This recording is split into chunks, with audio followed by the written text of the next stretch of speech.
మోషేకు దేవుడు కృపనిచ్చాడు, మూలుగురు తల్లాడిపోతున్న ప్రజలను కాపాడుకున్నాడు. ఇర్మియాకు దేవుడు కృపనిచ్చాడు. ఇర్మియా ఒక ప్రార్థన చేశాడు, నా జనులు హతమవుతున్నారు ప్రభువా, వారు హతమవుకున్నట్లు వారి కోసం నేను ప్రార్థించినట్లుగా నా తల జలమయముగాను నా కన్ను కన్నీరు ఊటుగా మార్చు ప్రభువా, నేను ప్రతిరోజు వాళ్ళ కోసం ప్రార్థన చేయాలని అడిగాడట. Praise the lord.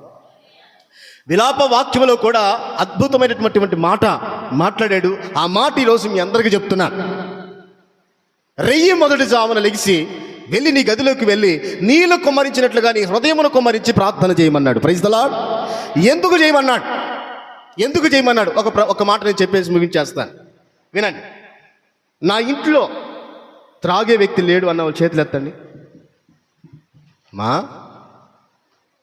స్తోత్రం. సరే, త్రాగే వ్యక్తులు లేరు. రక్షణ తీసుకోని వ్యక్తులు ఎవరైనా నీ ఇంట్లో ఉంటే చేతులు ఎత్తండి. ఇంకా నా ఇంట్లో ఎవరు రక్షణ తీసుకోలేదన్నా, మా ఆయన రక్షణ తీసుకోలేదన్నా, నా పిల్లలు రక్షణ తీసుకోలేదన్నా, ఇంకా దేవుణ్ణి తెలుసుకోలేదన్నా, నేను మాత్రమే వస్తున్నానన్నా పోతున్నానన్నా, కూర్చుంటున్నానన్నా, స్తోత్రం చెప్పి గట్టిగా, వింటున్నానన్నా పోతున్నాను, కానీ నా ఇంటి వారి రక్షణ కొరకు నేను మాత్రం పడటం లేదన్నా. స్తోత్రం చెప్పండి గట్టిగా. ఈరోజు దేవుడు మనందరితో మాట్లాడుతున్నాడు. స్తోత్రం కలుగునుగాక. హతులైపోతున్నారు జనం. భారతదేశాన్ని చూడండి, దేశ స్థితిగతులు చూడండి, మన రాష్ట్ర పరిస్థితులు చూడండి, ఎంత భయంకరంగా తయారవుతున్నాయో, ఎంత భయంకరంగా వ్యాధులకు గురవుతున్నాయో. ఇందాక ప్రార్థనలో చెప్పాను, మతోన్మాదులు లెగిశారు. అర్థమవుతుందా?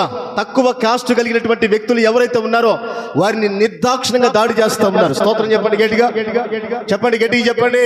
హలో అక్కాయ్, సినిమాలు చూసే రోజు కాదు ఇది, సీరియల్ చూసే రోజు కాదు ఇది, కాలక్షేపంతో వారి గురించి వీరి గురించి వ్యవహారాలు చెప్పుకునే రోజులు కాదు ఇవి. దేవుడు నీకు ఇచ్చిన కృపావరం ఏంటిదో తెలుసా? దేవుడు నిన్ను ఎందుకు రక్షించాడు, దేవుడికి ఎందుకు కృపావరం ఇచ్చాడు అని అంటే, దేవారాత్రములు నీ గదులకు వెళ్ళి ఏం చేయాలి? నీ హృదయాన్ని నీళ్ల వల్లే కుమ్మరించి ప్రార్థన చేయమని దేవుడు చెప్పాడు. ఎందుకు? జనులు హతమైపోతున్నారు, భయంకరమైన స్థితిగతులు చెలరేగుతున్నాయి దేశంలో. స్తోత్రం.